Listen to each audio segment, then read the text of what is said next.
质量没被热坏，蝉鸣声响起的刚才，夏天的氛围一下子出来，我们的幸福看得出来，家里好多盆栽，阳台已有好多菜开。Hello， 大家好，我们是双博 CP。今天呢，又是一个临时出动的意外无计划性行程。对，我们今天来到了新竹的这个叫做塔里森林温泉会馆。新竹算是我们双博 CP 还没有攻过的温泉。对，没错。而且这边是美人汤哦，它的肤质是会越泡越白皙的，到底多不一样？来，我们开箱一下。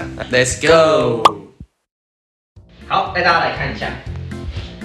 这个它其实一进来是一个房间，所以你要住宿没问题，很大，超大。而且你看这里，它完全是森林的室外景。我跟你讲，你现在在这边泡汤，你还可以听到旁边就是溪流的水声，超赞，而且完全可以吸收就是大自然的芬多精。这应该也是我们双博 CP 泡这么多汤以来最高级、最好的一个了吧？对，蛮高级，有床，然后又有阳台，露天的阳台。对，但是这个也意外的就是超乎了我们泡汤以来最贵的一家，1600块。好，但是如果你偶尔想要享受一下宁静，你可以来试试啦。毕竟我们工作之余疲累，还是要放松一下自己。然后我们刚刚呢，因为旁边有老街，所以呢，我们去逛老街还顺便套圈圈，就套中了香槟。这注定是我们等一下泡温泉的时候可以来 cheers 一下的。好，我们要好好享受今天的 ，Let's go。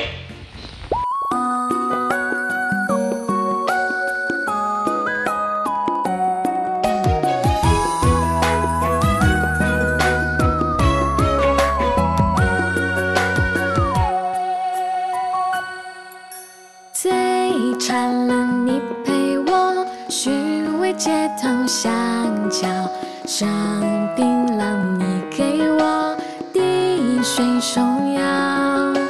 你说我是个残忍的活宝，担心有天不能养我到老。